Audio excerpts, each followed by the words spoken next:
안녕하세요. 2004년도 4월 14일 한국에서 떠나서 이스라엘로 가게 되었습니다. 이것이 저에게는 인생의 큰 전환점이었던 것 같습니다.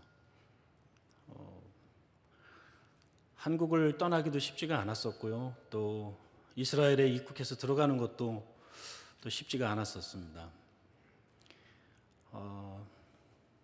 아마 여러분들도 연도는 좀 다르겠지만 미국에 오신 시점에 따라서 여러 가지 큰아마 전환점들을 경험했으리라고 생각이 듭니다. 그 시절들 잠깐 생각해 보면 아마 많은 어려움들이 틀림없이 있으셨으리라고 생각이 됩니다. 아브라함도 갈대아 우르를 떠나서 가나안 땅에 왔을 때 어려움이 있었죠. 기근이 있었습니다. 우리가 살다 보면 이렇게 인생의 전환점이 늘 있게 마련입니다. 이럴 때 자연스럽게 저에게 다가오는 것들은 당황스럽고 두려운 마음이죠. 놀라운 마음입니다. 이 부정적인 감정이죠. 이런 감정들이 자연스럽게 저에게 옵니다. 이것이 잘못된 것이 아닙니다. 문제는 이런 부정적인 감정이 저에게 왔을 때 하나님이 저에게 원하시는 것들, 우리가 해야 될 일들을 잊어버리기 쉽고 저희가 침체한다는 사실입니다. 이것이 이제 저에게 큰 문제가 되는 것이죠. 이럴 때 어떻게 우리가 이 부정적인 감정들, 이런 감정들을 이기고 좀 강하고 담대한 마음을 가질 수가 있을까? 이것이 제가 여러분과 함께 나누고 싶은 간증입니다. 우선 뒤에 화면에 나와 있는 좀 나올 겁니다. 아마 곧 나올 텐데 우리 사진 한 장이 있습니다. 여러분 이 사진의 모양이 어떻게 생겼습니까? 한번 상상해 보실 수 있으시겠어요?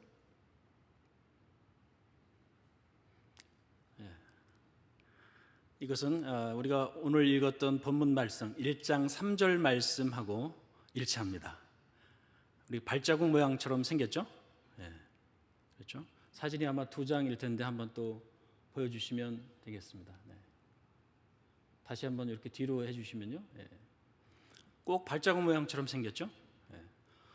이것은 이제 길갈이라는 장소입니다.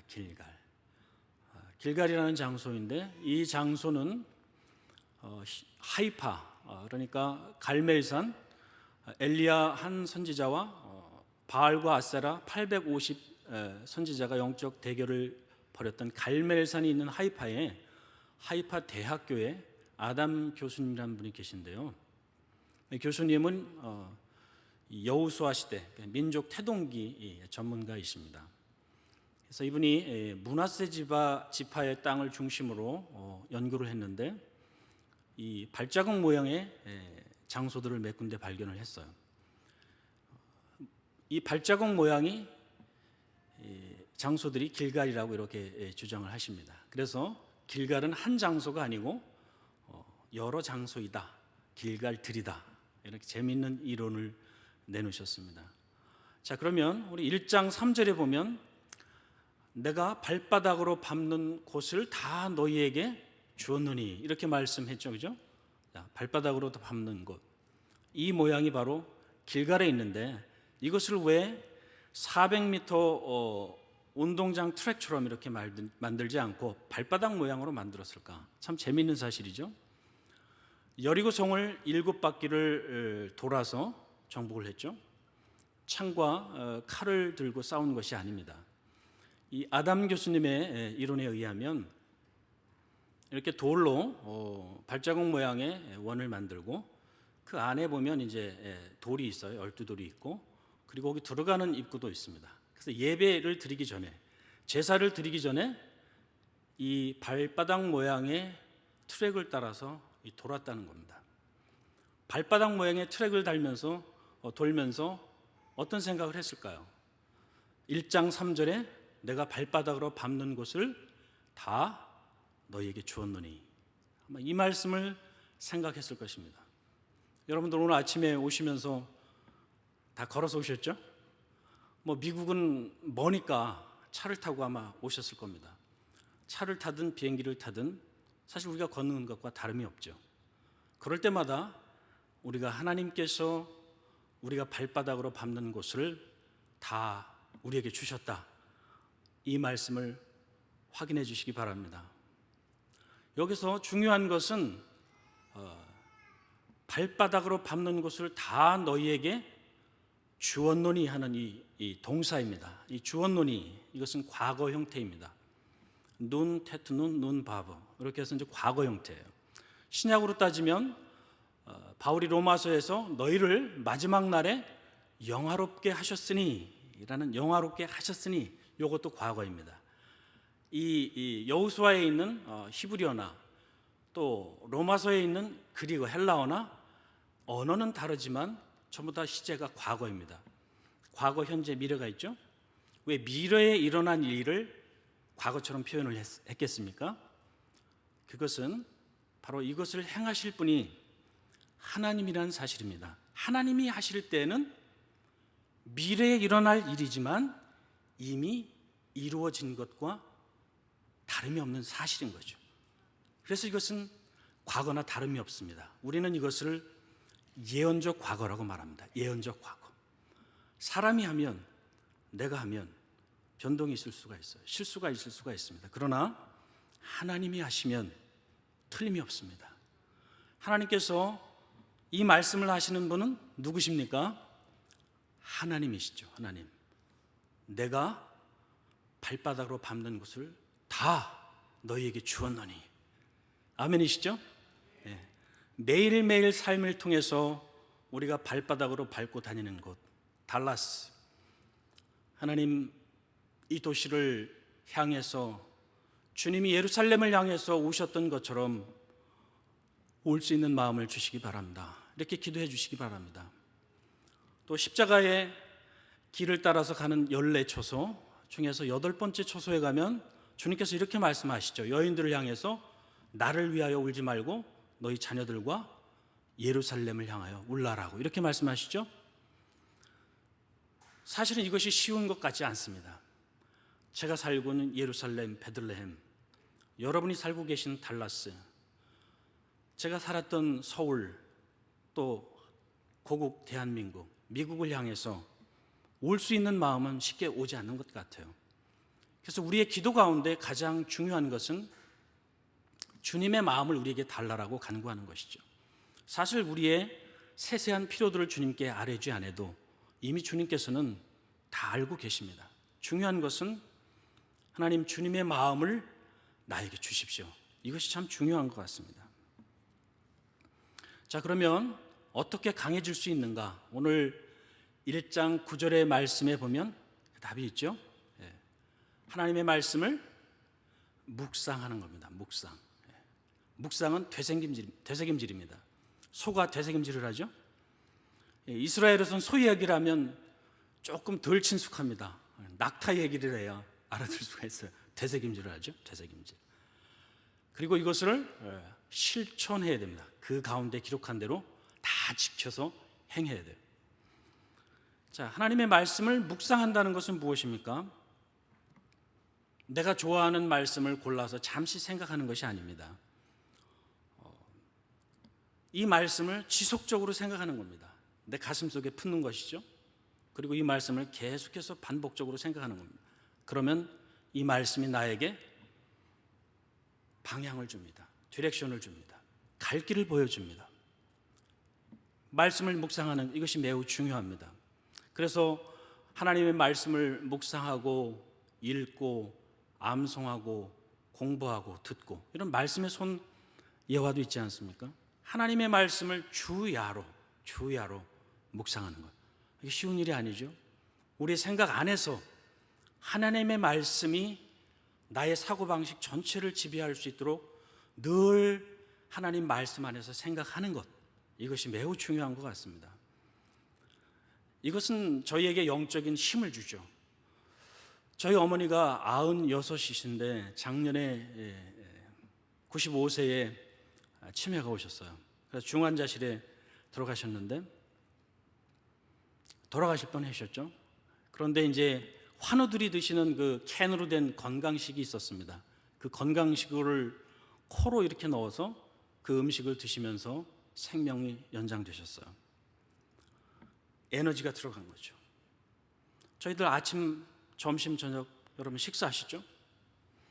우리가 어떻게 하나님의 말씀을 묵상하고 되새김질하지 않고 우리가 영적 힘을 받기를 바라겠습니까? 그렇죠? 하나님의 말씀을 묵상하는 것, 이것이 매우 중요합니다. 또 하나는 하나님의 말씀을 묵상하는 것 외에 실천하는 것, 순종하는 것, 지켜 행하는 것이 필요하다는 것입니다. 저희 어머니가 병원에 계시면서 한 달여 계시면서 침상에 계시니까 걷지를 못하셨어요. 그런데 나중에 이 다리 근육이 다 빠지시더군요. 그래서 걷지를 못하시더라고요. 지금도 양로원에 계시는데 이렇게 걷지를 못하시고 계십니다. 여러분, 우리가 하나님의 말씀을 음식을 먹고 나서 실천하지 않으면 우리의 영적 근육이 다 빠지게 됩니다. 여러분, 지금 9주간 구주의 사랑이라는 전 교회적으로 전도를 실천하는 일에 여러분이 참여하고 계시는 줄 압니다. 그리고 한 영혼 한 영혼 여러분의 가슴에 품고 그 영혼을 위해서 기도하시는 줄 압니다. 평상시 이것이 이제 9주간의 사랑이 끝나면 어떻게 하시겠습니까? 교회에서 전도할 땐 전도하고 내가 전도가 끝나면 전도하지 않는 것, 이건 아니죠? 어떻게 해야 되겠습니까? 이 전도가 왜 어렵습니까? 전도를 내가 한다고 생각하기 때문에 어려운 거죠. 전도는 하나님이 영혼을 구원하시는 것이죠. 마음의 부담을 첫째 없애야 됩니다. 그리고 어떻게 해야 됩니까? 하나님의 성령이 역사하실 수 있는 채널을 열면 됩니다. 채널을. 그것은 만나는 사람들과의 관계에서 여러분이 최소한 친절하게 하시고 여러분이 그리스도인의 향기를 나타내시고 이 대화의 채널을 열면 됩니다. 제가 한국에 가면 저는 전도를 하려고 좀 애를 써봅니다. 왜냐하면 한국의 전도가 참 어렵다고 그래요. 제일 쉬운 방법이 이제 전철입니다. 전철이 타면 자리에 앉는 경우가 있죠. 그러면 노인분들이나 임산부나 어린이나 외국인 근로자가 오면 피곤해도 일어나는 거죠. 그러면 뭐 열에 한 두 분 정도는 물어봅니다. 고맙습니다. 뭐 어디 사시나요? 이렇게 물어보시는 경우가 있어요. 그러면 저는 이렇게 대답합니다. 저는 이스라엘에서 온 목사입니다. 이렇게 하면 다른 분들이 다 아주 신기한 듯이 저를 바라봅니다. 어떻게 이스라엘에서 오셨습니까? 그러면 이스라엘 선교사라고 말을 하죠. 그러면 자연스럽게 대화의 채널이 열리게 됩니다. 그래서 복음을 전할 수 있는 기회 혹은 그분에 대한 영적 상태에서 교회를 쉬셨다가 안 나가시고 계시면 나가시라고 격려해 드릴 수도 있게 되죠. 제가 최근에 미국에 와서 어느 떡집을 갔어요. 떡집을 갔는데 부부가 들어옵니다. 그리고 어린아이가 들어와요. 근데 어린아이가 보니까 태권도복을 입었습니다. 근데 벨트를 매지 않았어요. 그래서 제가 그냥 아무 말도 하지 않을 수 있죠. 저도 손님 중에 하나니까 굳이 말을 걸 필요는 없지만 태권도복을 입었는데 허리띠를 매지 않았으니까 무슨 띠인지 알 수가 없네. 이렇게 대답을 했어요. 물어봤어요. 그랬더니 이제 아버지가 일단입니다. 이렇게 얘기하는 거예요. 그래서 제가 이제 그 다음에 얘기를 했죠. 나는 2급까지 땄는데 우리 어머니가 주일날 교회 가지 말라고 단심사 보러 가지 말라고 그래서 2급밖까지 못 땄는데 이렇게 하니까 대화가 되기 시작하죠. 그렇게 하면서 이런저런 대화를 하고 또 가게 되면 꼭 복음을 전하지 않아도 됩니다.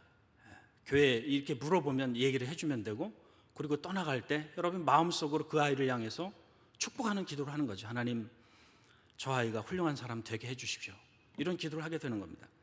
여러분, 이렇게 해서 이 전도를 너무 어렵게 생각하지 마시고 주변에 만났을 때 사람들과의 그 대화, 이 채널을 여는 것이 매우 중요합니다. 그리고 나머지는 자연스럽게 성령의 인도하심과 역사하심을 따라가면 돼요.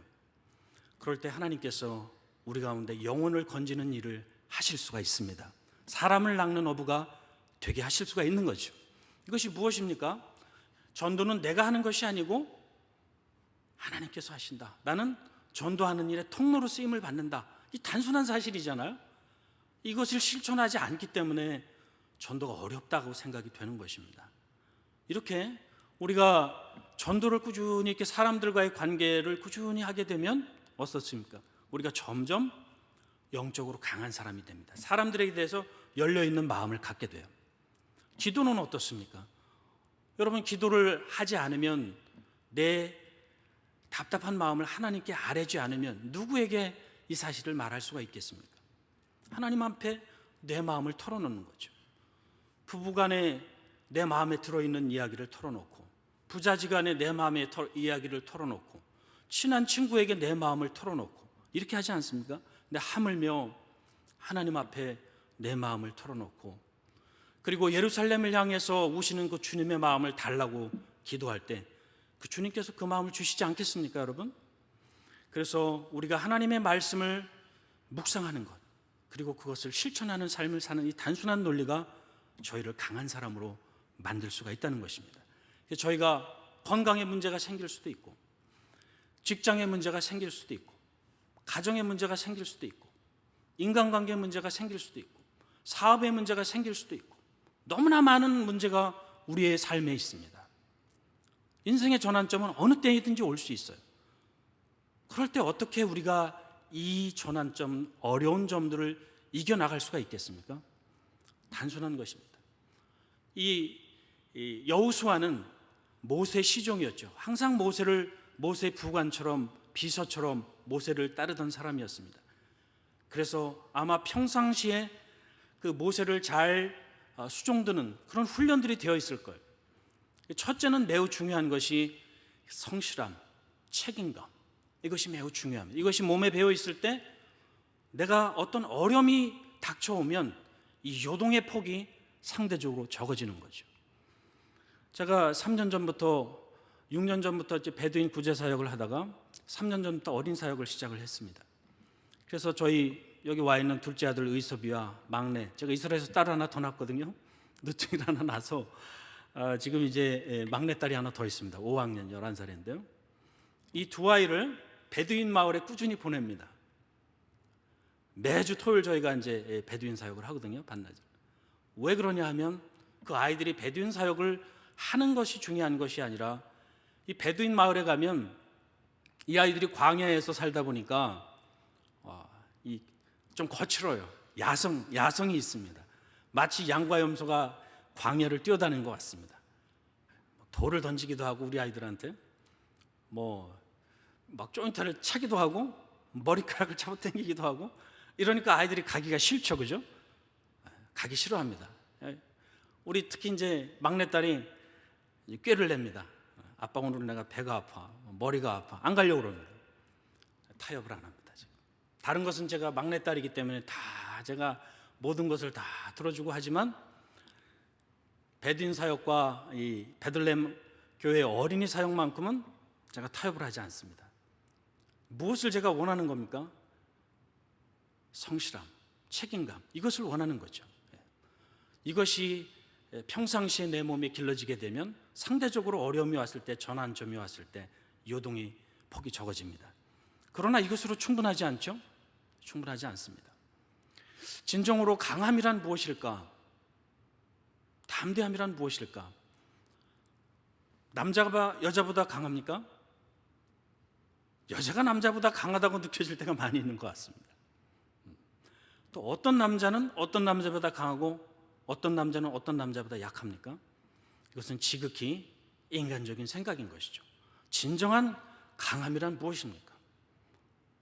나의 부족함, 나의 연약함, 이것을 인정하는 것이죠. 물론 내가 뛰어난 재질을 많이 가지면 좋습니다.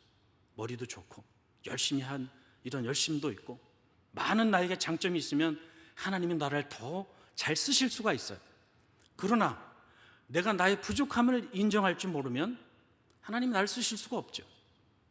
내가 약할 때, 내가 부족할 때, 그것이 있을 때 하나님 앞에 인정하고 무릎 꿇고 기도할 때 하나님께서 우리에게 그 약한 것을 이용해서 더 강하게 하시고 십자가의 도로 세상을 부끄럽게 하시고, 이것이 하나님의 강함이 아니겠습니까? 우리가 이 세상을 이 사탄과 마귀를, 이 도시를, 이 세상의 문화를 어떻게 이겨낼 수가 있겠습니까? 우리의 힘으로 어렵습니다. 교회에서 많은 문화적인 요소들을 가지고 우리가 아무리 노력을 해도 되지 않는 것 같습니다. 무엇이 우리를 강하고 담대하고 이 세상을 이겨나갈 수 있는 힘을 줄 것인가?